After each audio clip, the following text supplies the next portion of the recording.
You just cannot beat the genius that is Aisha, no matter what. You're not going to outsmart her. Don't even try. Don't tell her no, because she'll probably find some dirt on you. She's even found, yes, the holy relic. I love it. I love the fact they're covering all these Aisha moments in this series, because any interaction that he has with her is just too much fun. It's unfortunate they skipped this little bit that when he covers her, she licks his hand. And it completely throws him off. He's like, go ahead and bite my hand. I dare you. I can take it. And just like, starts licking his hand. He's like, oh, God, stop it. It's so Aisha. It's so freaking fun. But yeah, really solid episode. Episode 4 of Season 3 of Mushoku Tensei. Unfortunately, yes, a lot of skip content. So I foresee this is going to be a very, very long video. For those that are new here, welcome. I do impressions videos as well as skip content. So if you're looking forward to what has been skipped in the adaptation of the actual novel series to anime, this is the place to be. I'll cover everything that we're missing here. There's going to be some stuff that I'm not quite going to get into yet, because I'm still holding hope that they're going to still cover it. There was an entire chapter, chapter 3 of volume 13, that they have at this point skipped, and that is this little training session with Norn, and it gets into her and sort of the stuff that she has to deal with around her that I don't want to get into quite yet. I'm hoping that they'll cover it later. If they don't, I'll come back and I'll swing back later and I'll make maybe a little small video on it. It's not that long, a little small video on what is the chapter called, which is Training with Norn. So look forward to that. But for now, I'm not going to cover it. But there's still a ton of stuff with these that I don't think they're going to cover, that they could cover in the future, but I don't think they're going to cover, that we're going to get into in a minute. But yes, let's get into it as always. Like I said before, really solid episode. I think they covered most of these chapters very, very well. This is, at this point, covering one of my favorite parts of Volume 13, which is the going out to be trained as a King Tier water magician. That little trip back was probably one of my favorite scenes in the entire volume. Yes, they covered maybe like a third of it, so we're going to get into the rest of it, but I think it is probably one of the best parts of this volume, so let's get right into it. Let's get right into it. First things first, we open up the episode with the grave scene. Now, this is one of those things where, again, I acknowledge the fact that when we're doing skip content, there's always a chance they'll come back and do it later on, and this is one of them. This was way back in Volume 12, or at least the previous volume, at the point of, them arriving back home. This whole scene right here was technically them at his house. They left at that point, knowing they shouldn't be around at the moment because there's, family problems going on right now. But it was kind of covered there. There's a lot of in here that's, previously covered, which is the fact that Geese himself, during the time that Rudeus was, really upset over the loss of his father, Geese was actually assigning people to go down into the labyrinth and get all the loot from down there. And yes, that included all of these little scales from the Hydra, as well as a ton of money from all the assets they sold. And yes, a lot of the actual party members themselves all pitched in a lot of what they made to give to Rudeus. It was a lot to do with, the fact that he lost Paul. They wanted to support Paul's family, but it was also to, the fact that, hey, Rudeus, you got, Zenith to take care of and everything. Here, let us help you. Here's a bunch of funding. There's a lot of people here that really did care for Paul and really wanted to take care of his family. Even Viera and Shara, they mentioned the fact that they've already left. Yeah, at the same time, they were already leaving to go back. They actually wanted to go back to help out with the displacement incident victims. They knew that there was a lot of people back there that helped them out, and they wanted to provide support as well. There's a lot of thought and process here with Rudeus, really kind of acknowledging that these individuals, Paul meant a lot to them. It kind of questions even to the extent of like, what was Paul to these people? It seems like they really did care about him. Also, Rudeus at this point did remember the fact that Paul mentioned that Zenith's family was doing a lot of funding of, Paul's efforts to find the displaced. So he kind of wanted to write them a letter to let them know what's going on. I mean, yes, to let them know that Zenith has been found. In parting with Geese specifically, yes, they go into talking about the fact that he could take all the stuff that he got, the magic items and whatnot, and sell them over in Astra and probably make a lot more money, but Rudeus cracks the joke that you'll probably gamble it away before you get back here. Rudeus said the actual items that he gave him, one was a short sword that could be used in the place of a match. Rudeus tossed them into the basement in case he ever needed money. The magic stones were different matter. The stones themselves, he was going to research. Of course, these are the stones that were from the actual Hydra. And that's what they get into a little bit in this episode, that he's researching those specifically. You have Cliff over there. He's kind of using them to see if they affect, written magic, magic circles and whatnot. It's all really to the idea that if he ever gets a repeat incident like that, he doesn't want to lose somebody again. And there's a lot in this little segment of time where Rudeus himself is afraid of a reoccurrence. He's got a family now. He doesn't want to lose anybody else. The loss of Paul really did affect him. Overall, it's a really good scene right here, and having it in the anime was thankful. The only unfortunate thing is because it's now, months later and they're finally covering this, we don't really have the whole thing around Ellen Lace. Because Ellen Lace right here was also saying, I gotta go now because I'm about due. I need to go see Cliff. But Rudeus thanks her for her help with the whole situation with going to Labyrinth and saving Zenith, before the two of them sort of start to blame themselves for the loss of Paul specifically. For Ellen Lace specifically, she blames only herself and Paul. She didn't fulfill her role in the party, and Paul got reckless. He got careless.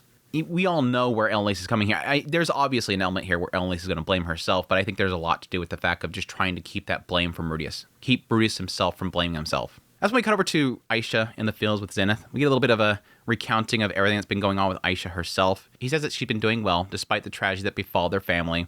She's bright and energetic as always. He never caught her gazing out the window with a sad expression like her mother. She didn't bite her lip when she seen Paul's sword like Norn. She did her housework cheerfully as if nothing changed. During the day, she tended the flowers in the garden and her room. At night, she was taught magic by Rudeus, cuddling up against him. It seemed like she was more energetic than before, the single least melancholy of the house. It almost felt like she wasn't mourning Paul at all. It made Rudeus wonder if he didn't mean that much to her. Norn didn't remember much of their time at Buena Village. It was possible that she didn't have memories of Paul or Zenith either. Most of her life was with Lilia. It really wasn't fair for him to expect her to act all that gloomy. Maybe reuniting with Lilia overweighed her sadness with Paul's death. If so, it was probably for the best. It wasn't like he wanted her moping around rather than enjoying life. And yeah, that's the expectation there. With Norn, she adored Paul. Why? Because when she was displaced, she was with Paul the entire time. He was all that she had. With this situation, she spent a lot of time with Lilia. But yeah, there's this disconnect with Paul. But yeah, that's when we have him running into Aisha in the field with Zenith. I love this whole little moment here, kind of getting a realization that potentially there might be something locked up in Zenith's mind. She's going back to how she was at Buena Village. She sees the fields. Oh, of course I'm going to work the fields. It's something that she did back at Buena Village. It's just kind of second nature for her. There's like a little bit of a acknowledgement there might be something still kind of left in there of Zenith. I do like these kind of moments, though, where, Rudeus acknowledges that Aisha's not, referring to Zenith properly, calling her Miss Zenith rather than mom. Like, this is technically your mom. Zenith treated Aisha as her child, and yet this is what she always does. And that was because Lilia commanded it. Lilia said to call her Miss Zenith or Madam.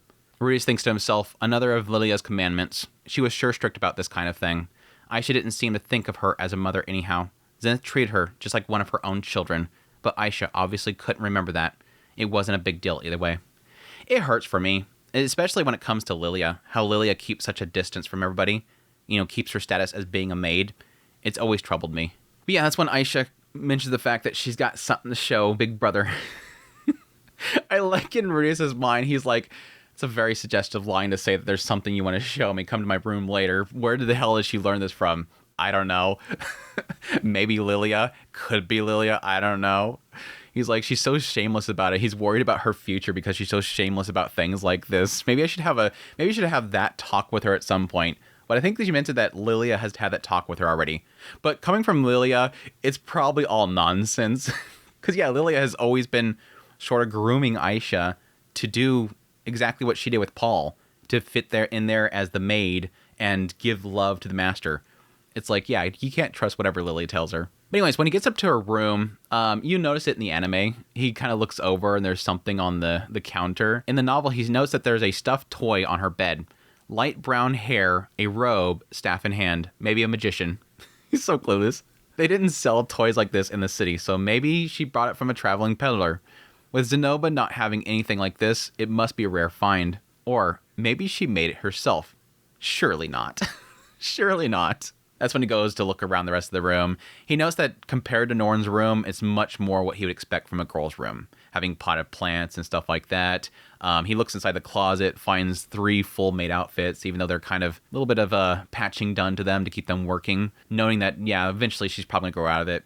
He looks inside of her drawers, finds the stash of pantsu. Yes, finds her, as he calls it, chest armor, knowing that she has to wear chest armor. Before eventually, yes, he hears Byt. he knows that, yes, Treants themselves are pretty much like the slimes of this world. Of all the continents that he's been to, which at this point is 4 out of 5, he hasn't been to the Divine Continent yet.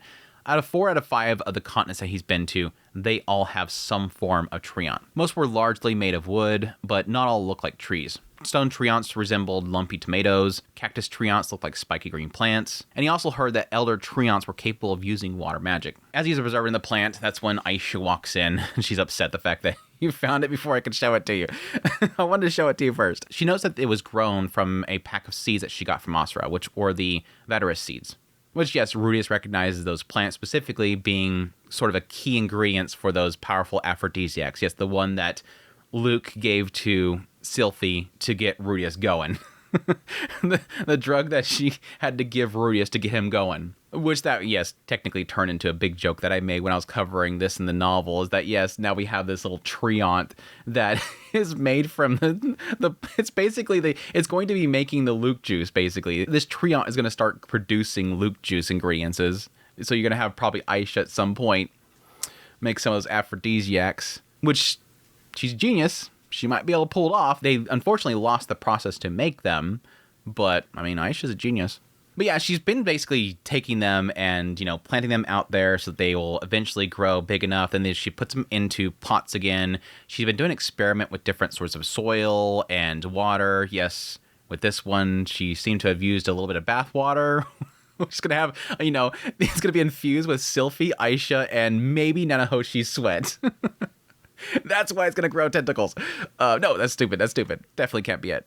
Even still, in the end, he sort of comes to the assumption here that this Treant seed probably ended up in this bag, and here it is. It's probably what actually happened. Because Treants themselves are natural mimics, it probably just pretended to be one of these seeds.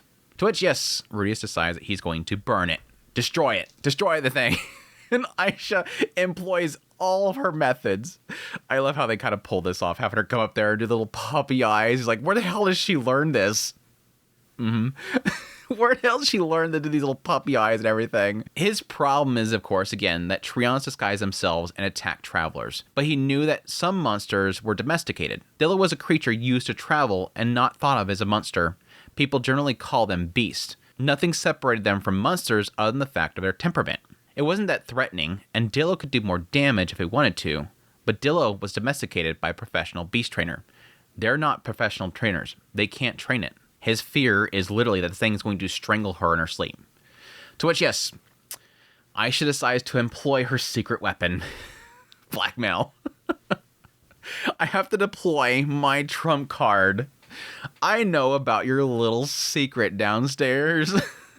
The secret little room with the Ponsides. The little Ponsa down there.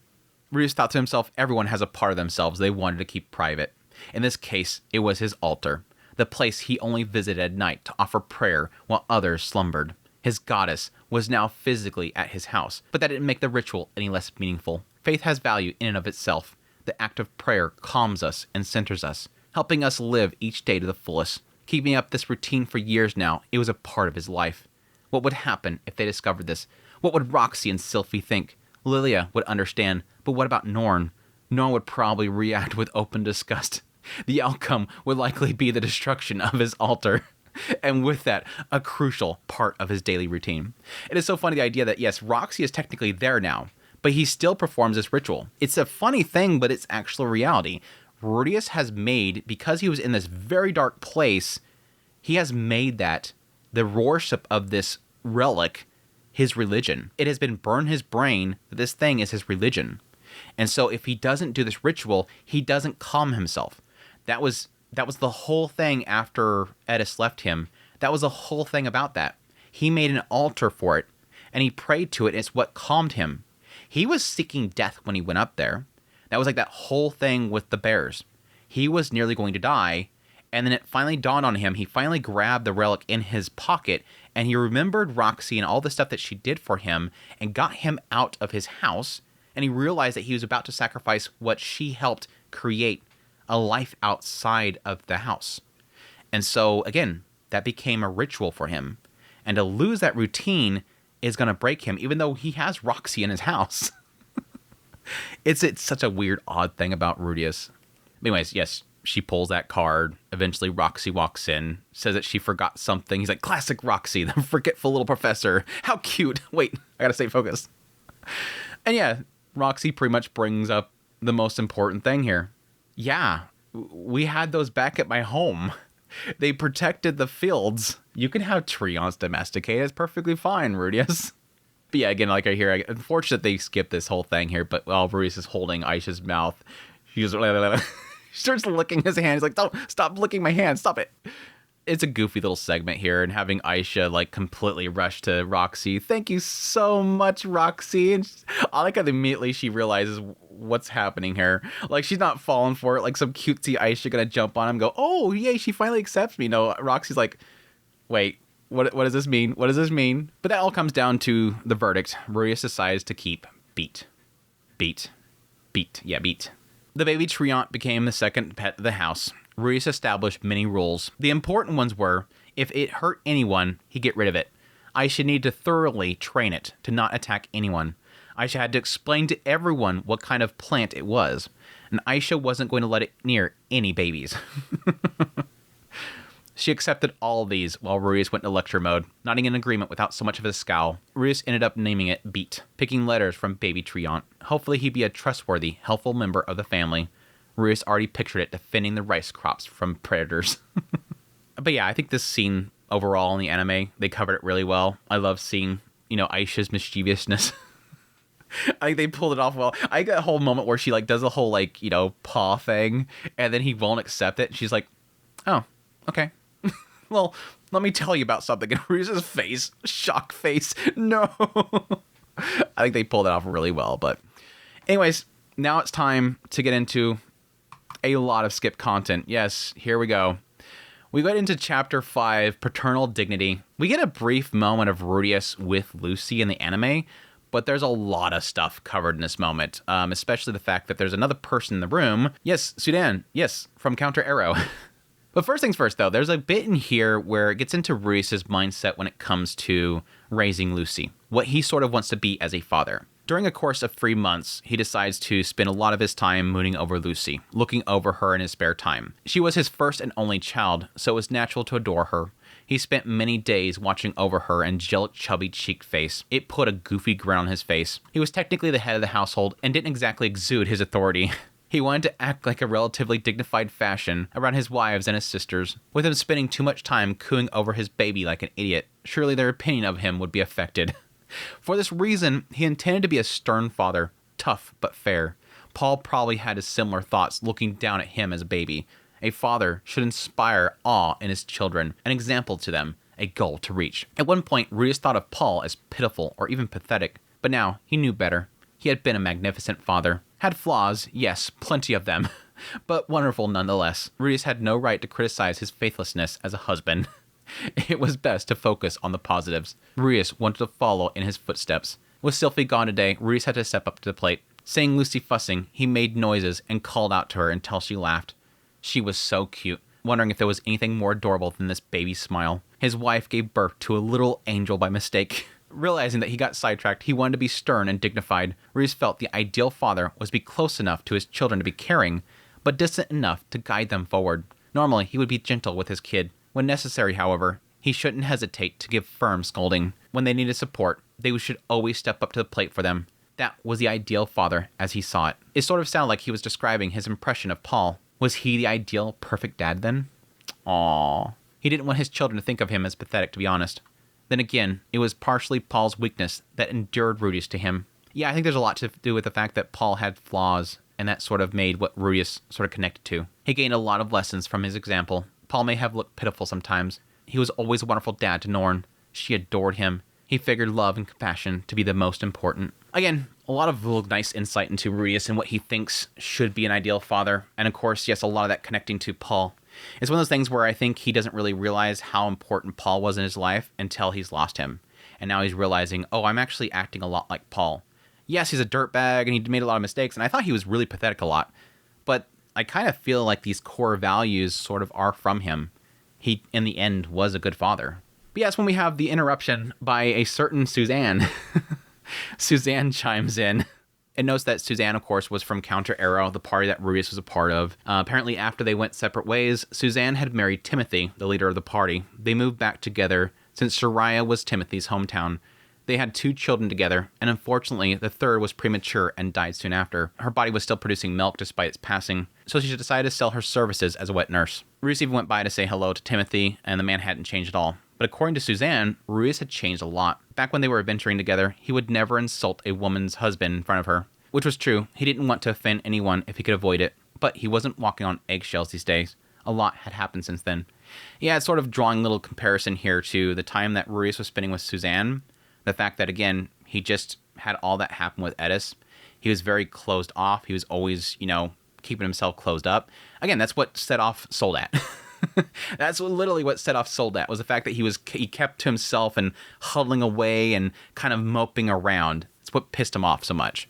And now, yeah, he's a lot more open. He's a lot more comfortable in himself. But Rudeus actually figures that his change was due to his friends in the university, having more people to talk to casually, basically. He's made a lot of friends. But no, he's really been liking Suzanne so far, says that she's very wonderful. He had fears of sadistic babysitters from his previous life, but Suzanne handled Lucy like her own child. He also knew that she wasn't the type of person who'd mistreat a child. Yeah, I think they gave the impression that she was kind of, taking care of Sarah. That Sarah was like a little sister to her. She and Timothy were currently living at Timothy's parents' house, giving her the ability to step away from her sons, who were a handful. She complained to Lilia about how tough it was to live under the same roof as her mother-in-law. While Rudeus figured that Lilia would identify with the mother-in-law. They were about the same age. It seemed they got along, and he seen them drinking tea together. That all said, though, Suzanne at some point questions Rudeus if he wanted to have a boy first, obviously to have an heir to the family, and Rudeus is like, no, I'm not really a noble, nor am I like a wealthy business person. The expectation there is to have an heir to the family so that all of your wealth would go to them, and in this world, that's more expected to be a male. A male would do that. In the end, Rudeus just doesn't really care about that stuff. All he really cares about is that his kid's going to grow up to be happy. If anything, he just liked having the cuter option. He does acknowledge the fact that, yes, he is outnumbered in the house, most of the house being females, but he didn't really honestly mind being surrounded by cute girls. Unfortunately, for Suzanne, it doesn't seem like Timothy has the same mindset. She says, that's the spirit. I wish that my husband would take a page from your book. The moment I got pregnant, he was talking about all the stuff that he wanted to do if it turned out to be a boy. Didn't spare a minute's thought to the alternative. An interesting note, though, is at some point they get into the idea of a stillborn. Because again, technically, Suzanne had a stillborn. She seemed to kind of brush it off nonchalantly. Reese wondered if it was really something that you can just shrug off. He knew that he would take it hard, and it wasn't easy for Sylphie to get pregnant. There was no telling how long it would take for them to have another shot. He feels that Sylphie would also be devastated. He could see her crying her eyes out and apologizing for losing their child. Just the thought hurt his stomach. Yeah, because again, for those that don't remember, back when Rudeus and Sylphie were trying to have a child, it was a lot of Rudeus sort of getting into the mode of, doing it. And he kept making stupid comments like, get pregnant, all that kind of stuff. It drilled into Sylphie's mind this was something that was very important. And yes, technically, as the wife of the house, she felt her obligation is to give him a child. And so a lot of her mindset was like, I have to give him a child. And so yeah, with her being an elf and taking so long for them to actually get pregnant, she felt that she wasn't fulfilling that role. So if she were to lose it, it would have been horrible for her. But yeah, Reese at some point asked about Counter Arrow and it dissolving. She mentioned the fact that Patrice went back to Osprey Kingdom to become a soldier, and then that kind of caused the entire party to fall apart. Reese asked what happened to Sarah. She says that, well, she's still out there making a living as an adventurer. You don't see many archers around since it's a lot easier to fling fireballs. But she's got the skills and experience now. She'll be just fine anywhere she goes. But Suzanne says, if there's anything you left unsaid, you should probably go find her sooner rather than later. Never know when an adventurer might get themselves killed. That was sort of the unfortunate thing. I covered the skip content around Sarah back when, second season part 1 aired. There was a lot there about, a miscommunication. Between Sarah and Rudeus, there was a massive miscommunication there. She felt that her body wasn't good enough for him, that he wasn't able to get it going. And so she felt embarrassed about her body and fled. And there's a massive regret that she has about that. And yeah, eventually Suzanne does acknowledge that. Rudeus felt that it didn't seem necessary for him. It was a little fling of the past. Finding her wasn't going to do him any good. It was hard to imagine Sarah want to remember the whole mess. Anyways, that's when Zenith and Lilia enter the room. Rudeus is currently holding Lucy, and Zenith immediately comes in, sits down next to Rudeus, and positions herself to look at Lucy's face. He tells her, "Don't worry, Mom. Lucy's doing just fine today." Not reacting to this, Zenith just stares at Lucy so intently. It seemed that she forgot the others in the room. After arriving at this house, it felt like Zenith was noticeably more active, trying to feed Norn at the table, guarding with Aisha, and when he was with Lucy, she'd stop in and check on them. There was subtle differences in how she reacted to Roxy and Sylphie too. Her facial expressions never seemed to change, and she still hadn't spoken a word. But she was moving, changing, maybe itching her way to some kind of recovery. Zenith reached her hand over to Lucy, who smiled ear to ear, and grabbed them playfully. At first, Rudeus was nervous about this. Zenith's symptoms were something like dementia. He was worried that she might harm Lucy for no reason at all, without even meaning to. But by this point, it was obvious that there was nothing to worry about. All she ever did was watch Lucy quietly. He never got a hint of negative emotions from her. Just a woman gazing peacefully at her grandchild. While he felt guilty for doubting her, she never had been violent to anyone before. Lucy seemed to understand that she meant well. She was all smiles when Zenith visited. It was pretty heartwarming. Still, there was a lot they didn't know about her condition. While hard to imagine anything bad coming from these visits, it was probably best for them to stay supervised. After all, accidents can happen, even when intentions are good. Suddenly, Zenith looked up to Rudeus. It was like she was sending a message to him with her eyes. Not that he had any idea what it might be. Ugh. I hate it. There's a lot of the stuff that, unfortunately, the anime is skipping, is a lot of stuff around Zenith and him sort of thinking him on her condition. It hits me personally because a lot of this stuff is sort of what I've experienced with people that have lost their mind, and you still see the gentleness in them, but you have that fear. It sucks that he has to think of this stuff about, like, I'm afraid to have Lucy around my mom because I don't know if she'll do something. We don't know what she's thinking. We don't know what's going on with her. We don't know if she might harm the child unintentionally. It's an unfortunate thing you have to realize. He's like, I hate the idea that I thought that, but you have to think that. Anyways, the point where Rudeus goes down to his study. In the anime, a lot of this is the scene with Rudeus with Cliff, and again, the whole Stone of Absorptions. But yeah, a lot of his time has been around studying these scales that are from the Hydra. He learned a few things from the library at the University of Magic, usually referred to as Stones of Absorption. Manatite hydras produce them naturally within their bodies. Since they got extinct thousands of years ago, when the legendary hero Golden Knight Aldebaran sundered the continent, they were now incredibly rare and valuable. Many dragons produced magic stones or crystals inside their body. The stone from Rudeus' staff was from a draconic species of sea serpent. The effects of the stones varied widely. Many had direct magical applications of some sort. Some increased magical capacity. Some reduced the amount of mana it took to cast spells. Others made spells twice as powerful without increasing cost. It was a surprise that one absorbed magic entirely. The tricky part was trying to find out how it was doing that. Just sitting on his desk, it didn't actively suck out mana from things around it. Something clearly had to happen first. Soon Rudeus realized that the stone had a front and a back. While it was hard to tell which, it definitely existed. Feeding mana into a specific side, it would absorb while emitting a high-pitched whine, meaning they weren't automatic. You had to turn them on and off, similar to suction pads of an octopus. The Hydra was activating its armor as it seen spells fly. It was hard to imagine people reacting that quickly, but wild animals could have better dynamic vision and reflexes. Also, he realized it didn't absorb magic like he expected. When casting with one hand and holding it in the other, the spell would disappear, but he didn't regain mana that was spent. In fact, he was pretty sure that it was costing some mana, the same amount of mana used to create the spell. He'd have to experiment to be sure what it meant. But his hypothesis was that the stone was converting the mana that he fed into waves that would instantly disintegrate anything that was made of mana. The result was similar to disturbed magic, but he felt like the stones were more thorough at obliterating the spell that they interacted with. There were still things that his theory didn't explain. Example, the figurines that he made of magic were unaffected by it, despite his stone cannon being affected. Maybe because the mana from his figurines were stabilized over time.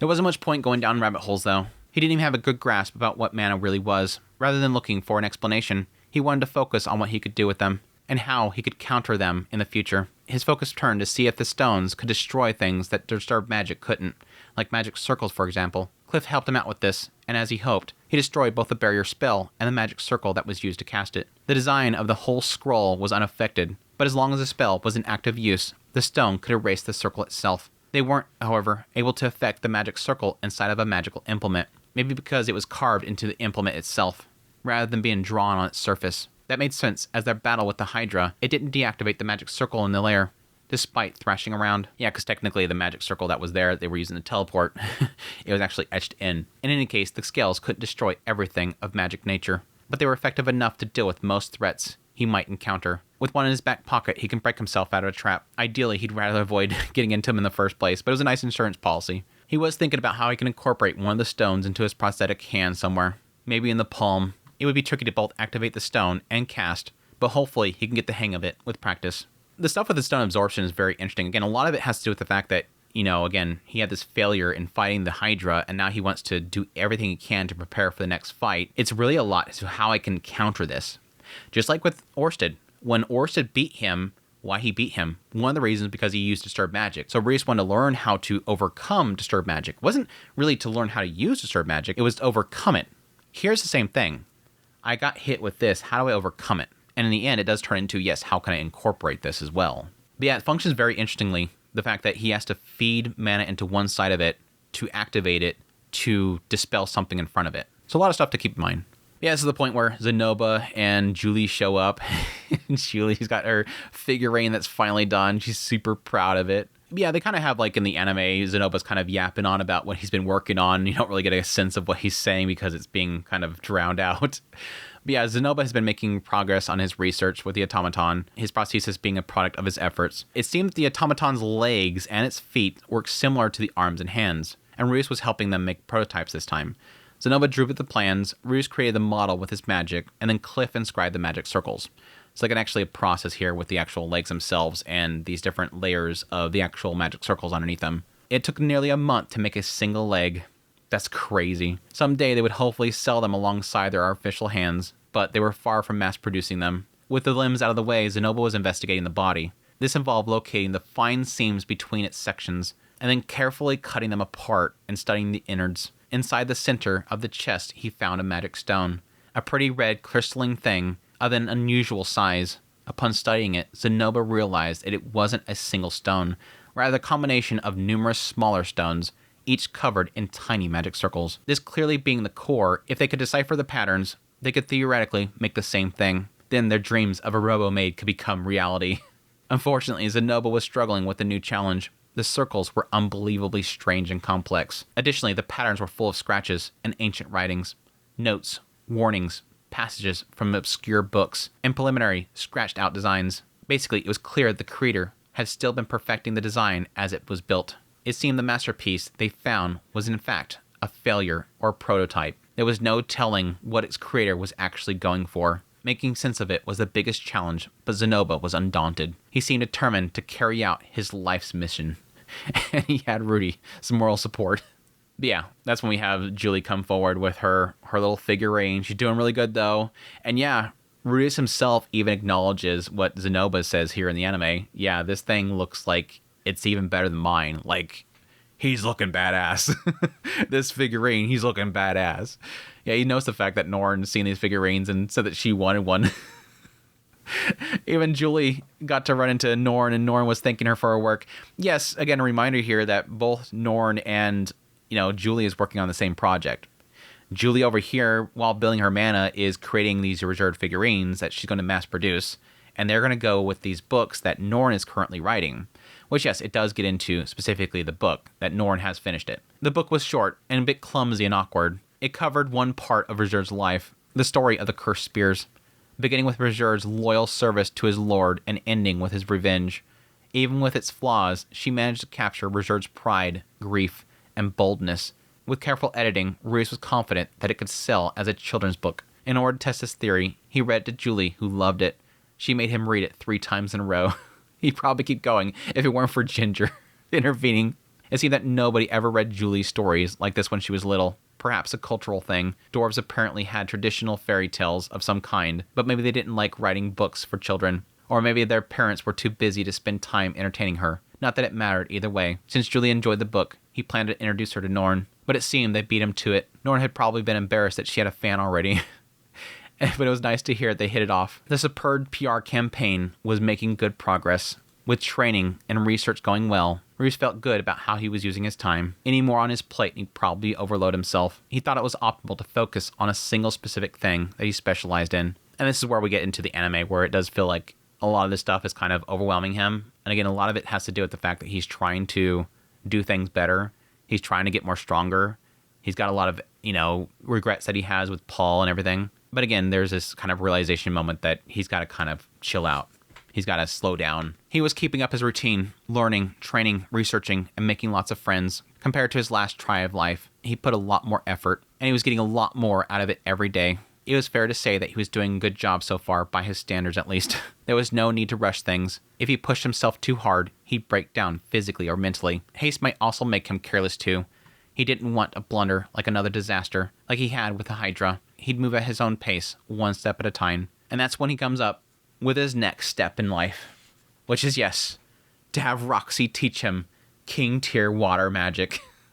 I'm so glad the anime kept that and they did that whole scene. I think they pulled off really well. There's the whole cut to like the university and he's asking Roxy to do something with him and it kind of sounds super creepy. And eventually the student council comes walking in. Luke with Sylphie comes walking in and immediately Luke's like, it's all yours, Sylphie. Oh, it's Rudeus. We heard of a guy, harassing a student, and then Roxy's like, student, he says. Nice little callback to season 1 Mushoku Tensei with the little Roxy poking at the ground. It was a cute little callback there. I don't typically like the callbacks, but it was a cute little callback. But yeah, little jealous Sylphie. But yeah, eventually Roxy agrees to it and they head out. Again, I like this little moment of them kind of traveling out together. Again, calling back to Caravaggio and that whole thing. Lightning magic, though, I think overall this episode was feeling a little bit lacking when it comes to visual design, specifically directing. I think this episode kind of has me kind of going, okay, we're going back to, it was nice for a little while there. It looked like we were kind of getting closer to season 1 levels of quality. But then at this point of the episode, I'm like, yeah, we've gone back to season 2, part 2 levels of quality here, where it's not that it looks bad. It's just, it's very basic. A lot of the shots are very basic shots. Like if I look at my screenshot folder, all the shots have the same composition. There's character here, and they're seeing their upper bust here.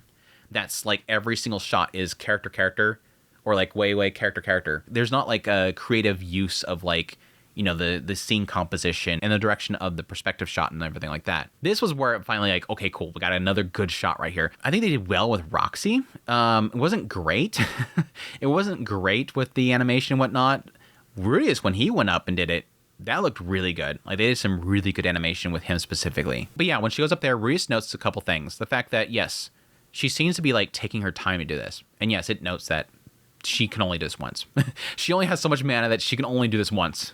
And even after she gets done, she's drained. She literally does the Mega Man thing. She literally explosions, and then she goes to kind of collapse because it takes so much out of her. Which this is unfortunately the reason why it took her so long to master it, and why she's so afraid to teach Rudeus this, because it's something that she has that Rudeus doesn't have. And she feels like she's going to become less than him once again, even though he always calls her master. But no, the thing that they note here is that, of course, when she's using the spell, Rudeus immediately picks up, this is Cumulonimbus. She's casting Cumulonimbus. She's casting a Saint tier spell. She's supposed to be doing a King tier spell. She's supposed to be doing lightning. He does pick it up very quickly, the fact that, what it is that this is a long spell, and that Cumulonimbus is where you stop right here. You develop the clouds, you have them circling, that's Cumulonimbus. But then when you keep doing the incantation beyond that, that's when you're going to start condensing that. You're going to condense that mana. You're going to bring it in and create that friction that creates the lightning. Even when he goes to use it, he says finishing the Cumulonimbus segment, he knew that if he called out the word, it would complete itself. If he did that, it would be impossible to achieve the compressing of the clouds. He moved on to the second part. With every phrase, the magic in the air raged more and more intently. He had no choice but pour more mana into the spell to keep from spinning out of control.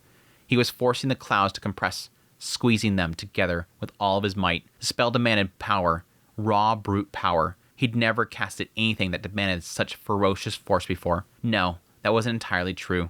Something about this felt similar to him. It wasn't so different than what he felt, pushing his stone cannon to the very limits of its potential. That thought made it suddenly easier to control. Lightning, with the final word, he felt something like an empty hole open up underneath his compressed ball of mana. He pushed everything down through it all at once. A great pillar of light hit the earth. A roar swept past them. Without a particular target, the spell struck the ground where he wanted it to. Once again, nothing left in its wake. With that, he was a king tier water magician. Again, I think they pulled off Rudeus doing this spell really, really well. It's just unfortunate with Roxy didn't do too much. Yeah, similar in the novel as in the anime, it cuts straight over to Sylphie failed. Now, technically, yeah, they had to start with Cumulonimbus. They had to teach Sylphie Cumulonimbus first, which she pulled off really quickly. She pulled off in her second try. But after failing to do lightning, she was drained of mana. So that tells you like the mana difference here. Roxy comes forward, she used lightning once, she's drained. Rudeus goes up there, uses lightning once, he's still good. Sylphie goes up there, she does 2 Cumulonimbuses, and then 1 lightning, and then she's finally drained. So that tells you she has at least enough for 2 more Cumulonimbus, where Roxy only had enough for 1 lightning. So that's crazy. It's crazy. But yeah, they start kind of praising Rudeus about how great he is for pulling it off and everything. In his mind, he says, I couldn't find anything to say to them. Sure, he started magic around the age of 2 and put efforts into expanding his mana capacity. But given how much he ended up with, he'd probably been born with some unnatural supply in the first place. He put in effort, but he also got lucky. That made it tricky to say anything about his abilities as a mage. Once again, Rudeus does this a lot. He downplays a lot of his own abilities and his own efforts. Like, even though he puts a lot of effort into things, he keeps downplaying what that sort of means to his own abilities. But yeah, this is where we get into easily my favorite part of this volume. Unless I'm forgetting something. This is my favorite part of the volume, which is really getting into, yes, sort of the now structure of their family, this relationship. And again, once again, dredging up the insecurity that Roxy herself has. I mentioned this in last week's episode. The fact that, yes, Roxy now being a part of this family, she feels anxious about her placement. She feels she's invading Sylphie's world. This is Sylphie's house. Even though Sylphie has allowed her in, she still feels like she's invading. She says, sometimes I feel like this is a dream. Sylphie questions, a dream? Roxy says, that's right. Maybe I'm still trapped in a labyrinth. And this is a happy delusion that I'm seeing right now just before I die. She says, I'm a lot happier than I was 6 months ago. I got married for one. I've been hired as a professor at the university. I suppose it seems like I'm an interloper to you, but I'm happy to be here, riding the horse with both of you. Sylphie says, you're not an interloper, Roxy, and I'm glad that you're kind and considerate about all this. I don't think I'd win if it turned into some sort of competition. I just got lucky, really. I got to know Rudy when they were little, and I ran into him again when he was really desperate for help. I would have never caught his attention otherwise. Roxy says, I think you're being a little bit too modest. Sylphie says, well, I probably wouldn't be here today if it weren't for the fact that I met Rudy as a kid. He taught me magic when I was young. And that was the only thing that kept me alive. And yeah, this makes sense right here, right? This is sort of getting into the cause and effect thing of their meeting each other. The fact that Rudeus came to this world and that he sought out to have a new life, and that caused him to sort of want to learn things quicker. And then that led him to meeting Roxy. And then Roxy taught him a lot about magic. And then at that point, he taught that to Sylphie. And then Sylphie gets displaced. She gets thrown over here. And without knowing magic, Sylphie would have died. Again, it's a cause and effect thing here. That the reason that they're here today is because this happened. They all, 3 of them, saved each other. Sylphie recounted her story after the displacement incident. She was lucky to emerge above the royal palace in Austria. By quickly casting a spell, she barely managed to land safely. But at that moment, her hair lost its original color, possibly a side effect of spending too much mana in terror. That's a funny thing right there, by the way.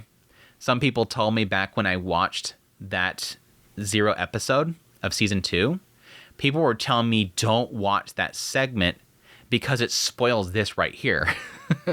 The fact that her hair goes white back there in that episode isn't covered in the novel until right here. You're not supposed to know that it happened at that point. There was a question mark there. Did it happen because of the displacement incident? Did it happen because she used a lot of mana? What caused that? It was because, potentially, she used too much mana. Princess Ariel took a personal liking to her, and her silent casting was what earned her a place in the royal court. Then when Ariel was outmaneuvered by her rivals, the same ability allowed her to fight off dozens of assassins. In the picture she painted, his magic was the only thing that kept her alive. If she didn't know magic, she probably would have ended up a slave. As she spoke, Rudeus wondered how his life would have been if he never met Roxy or Sylphie when he was young. Without Roxy, he wouldn't have found the courage to leave his house for years. If he never took a step outside, he wouldn't have met Sylphie. Could he have survived the displacement incident? Could he have made his way across the demon continent? If he never met Sylphie, he never would have been sent to Roa, which meant that he would never met Edis or Ghislaine. Maybe his parents would have shipped him off to the school eventually. He would have hit a wall with magic at some point. so he might end up asking them to send him to the University of Magic anyways. Paul might have told him to wait until he was 12, but he wouldn't have found Sylphie waiting for him in Renoa. She wouldn't have followed him up there either. Maybe he'd end up in the same class as Lenny and Priscilla, fall in love with one of them. Then after graduating, he'd head to the Great Forest and live with the Beast Folk. But no, the displacement incident would have taken place eventually, so he probably would have to rush home to Asra. In any case, his life would have looked completely different. Still, he couldn't help but feel that he would have ran into Sylphie somewhere, and fallen in love with her, of course. It was surely predestined by the laws of causality of fate. Sylphie then says, "My life changed completely the day I met Rudy. I mean, I did put a lot of effort in, but I think I was lucky more than anything.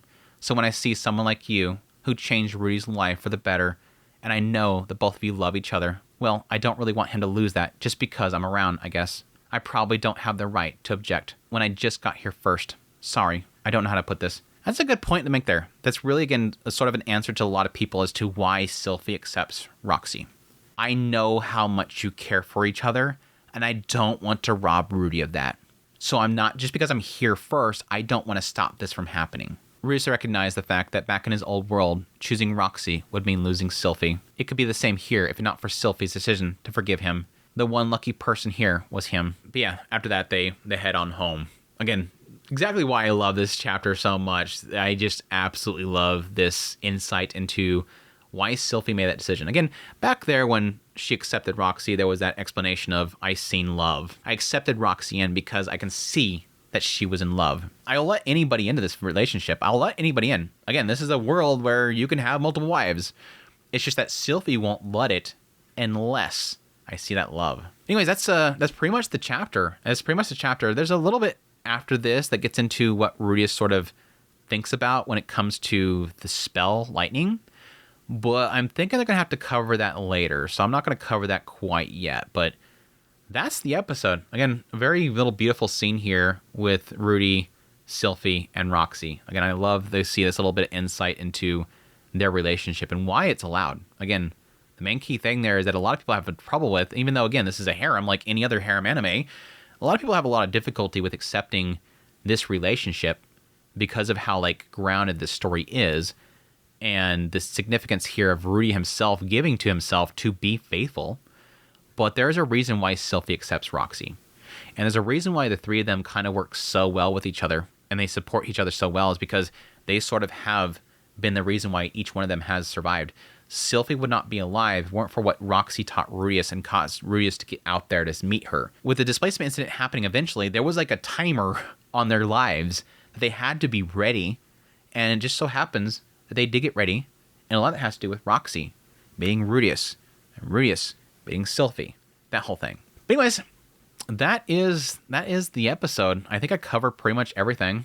Again, there is a lot around Norn and training with Rudeus that eventually I hope to get to in the anime. If not, again, I'll make a video on those eventually. But yeah, this video turned out to be a lot longer than I thought it was going to be. So thank you guys for watching this video. Hope you guys found it informative. Hopefully I was able to kind of break down a lot of these chapter and all the skip content for you guys in a way that is at least entertaining and manageable to listen to. But I hope you guys enjoyed this video. I hope you found it informative as always. If you want to support the channel, I have links in the description below. I thank you guys so much for your support. But until next time, y'all take care.